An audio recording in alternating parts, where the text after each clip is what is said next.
नमस्कार, स्वागत बा आप सभी दर्शक लोगन के। त खबर बा भोजपुरी फिल्म मुझे कुछ कहना है। जी हाँ, मुझे कुछ कहना है फिल्म जो नाम है प्रदीप पांडे चिंटू और काजल राघवानी जी के जोड़ी आप लोगन के एक बार फिर से नजर आए वाला बाड़ी।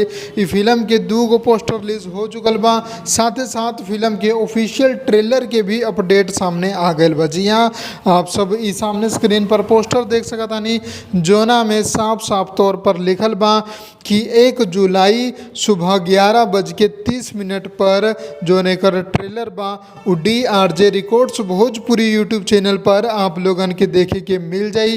तो तैयार हम आप लोग काजल राघवानी और प्रदीप पांडे चिंटू जी के इस शानदार फिल्म के ऑफिशियल ट्रेलर आ रहा बा, जोना के निर्माता बाड़े निशांत उज्जवल और निर्देशक बाड़े अनंजय रघुराज जी। तो ई फिल्म के पोस्टर आप लोग देखे लेनी, ट्रेलर भी यहाँ सुबह 11:30 बजे देख लें। और अगर ये अपडेट पसंद आयल बा तो लाइक कर दी, ज़्यादा से ज़्यादा शेयर करके चैनल के सब्सक्राइब कर दी। हम मिलम आप लोगन के को नया वीडियो में नया न्यूज़ के साथ। जय भोजपुरी, प्रणाम।